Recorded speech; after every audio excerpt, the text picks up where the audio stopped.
The Inter-Services Public Relations took strong exception to the recent remarks by PTI Chairman Imran Khan regarding the appointment of the new army chief, saying that it was aghast at the defamatory and uncalled for statement about the state institution's senior leadership.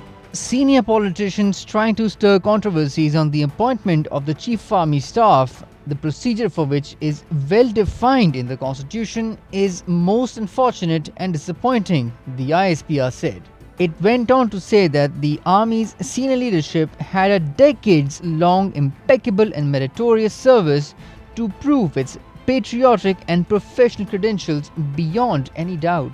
The development comes a day after Imran, at a rally in Faisalabad, alleged that the PPP and PMLN were opposing fresh elections because they wanted to appoint an army chief of their choice.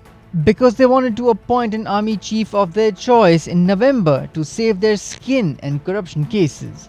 Chief of Army Staff General Qamar Javed Bajwa, who was appointed in 2016, is set to retire in the last week of November.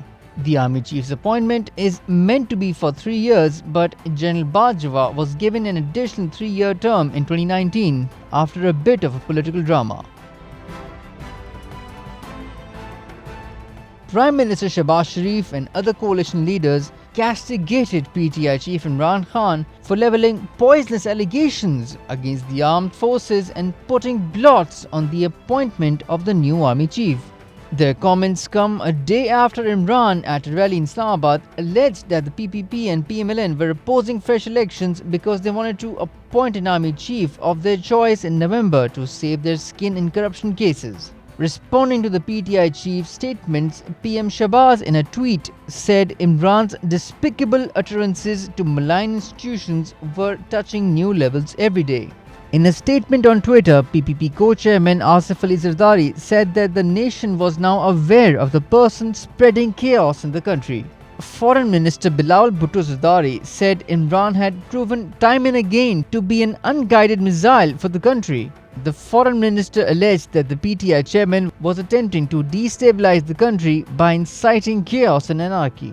PMLN Vice President Maryam Nawaz called for an end to treating Imran like a political leader. She added that the country would continue to go downhill if the PTI chief was not declared and dealt with as a double dealer by all the stakeholders, including the judiciary. Federal Minister for Planning and Development Ehsan Iqbal tweeted that amid the catastrophic floods, the PTI chairman has resorted to polluting the political space. Meanwhile, Minister for Climate Change and PPP leader Sharif Rahman alleged that Imran was spreading hatred against the security agencies without realizing it. Water levels in Sindh's Manchar Lake and parts of the Dadu district were on the rise as the country struggled in the face of devastating floods, which have claimed over 1,300 lives since mid-June, and authorities prepared for more evacuations from areas at risk of flooding. Record monsoon rains and melting glaciers in Pakistan's northern mountains have brought floods that have killed 1,314 people since June 14th, with 24 deaths reported over the past 24 hours, according to the NDMA. The water level in the freshwater body had risen to 125 reduced levels Monday afternoon, up from 123.2 reduced levels recorded yesterday night.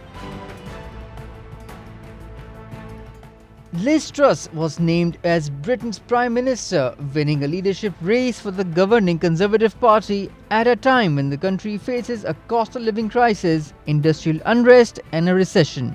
After weeks of an often bad-tempered and divisive leadership contest that saw the foreign minister face off against the former finance minister Rishi Sunak, Truss came out on top in a vote of Conservative Party members, winning by 81,326 votes to 60,399 votes. The announcement triggers the start of a handover from Boris Johnson, who was forced to announce his resignation in July after months of scandal saw support for its administration drain away. He will travel to Scotland to meet Queen Elizabeth II on Tuesday to officially tender his resignation. Truss will follow him and be asked to form a government by the monarch.